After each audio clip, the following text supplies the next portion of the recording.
doing a stir fry, and I'm going to put into a hot wok. It's got a little bit of vegetable oil in, some thinly shredded chilies, minced ginger, and some lemongrass. So it's going to be kind of a Thai-inspired stir fry. Trying to keep it quite light and fresh. So I'm going to let these fry off nicely in the oil, so that the aromas start to come through. I've got some vegetables, and what I've done is I've actually layered them in this dish in the order in which I'm going to put them in the stir fry pan, although I might get fed up and put them in all in at once. So once they start, actually, do you know what, I might put a bit of, I need to put some garlic in there as well. So hang fire, I'll turn this down for a moment while I do that. Okay, I'll put a couple of small cloves of garlic in there as well, so I'm just letting those fry off. So what I've done here is I've got the vegetables in the order of which they're going into the stir-fry pan in. I'm going to start with the peppers, capsicums. So I've got green, red and yellow, and that's the colour as well as texture and flavour. I'm going to put the carrots in after those have been coated in the oil. I'll turn that up a bit.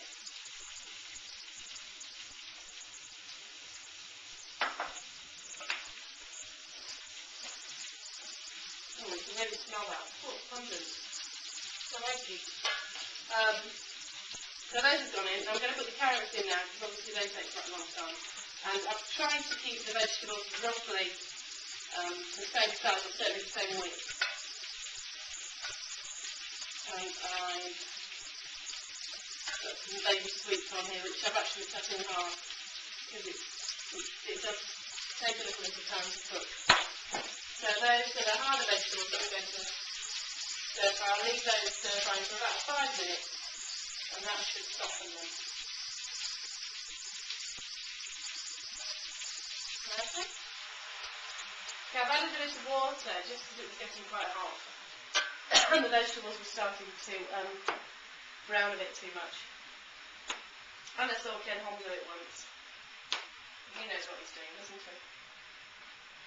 So I'm adding some courgettes. That carrot should have gone in ages ago. I'll leave that. Some mange tout, sliced on the diagonal. And that is what I'm going to leave going for a bit longer.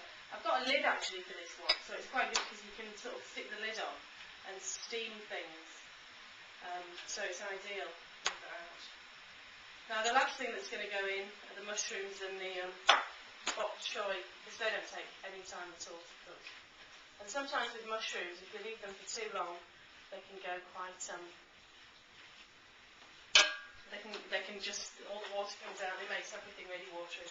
I'm going to add some, I've got some sesame oil, which is lovely. Has a really nice scent. There's a few dashes of that, it adds a really good flavour, proper sort of Eastern flavour. I would add fish sauce, but I don't have any. So this is really very much a do-it-yourself stir fry. Fish sauce might be quite nice. I don't think I've got any. No, definitely not. And I've got some soy sauce, not much, but I'm going to add a little bit just for saltiness.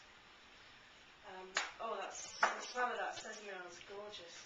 You can really smell it. It's quite, the chilies I think are quite strong. And with everything else, it's absolutely gorgeous. So what I'm going to do is I'm just going to leave that with the lid on for a while to steam the veg so that they're nicely cooked through. Okay, I've added the bok choy and the mushrooms, and they've cooked through quite nicely. The bok choy probably needs a little bit longer. The mushrooms have been in for slightly longer than that. I added some more soy sauce, and I also added some Worcester sauce just for a bit of sweetness because it was quite, it didn't have that much depth. Now, if I had black bean sauce, I would have added that because that would be really nice, and some fish sauce, but I didn't have any of those things. You can make a stir fry out of anything. It's quite nice and spicy, and you can serve this with fish, you can serve it with other meats, which is what I intend to do with this one. Okay, so there you go, stir fry.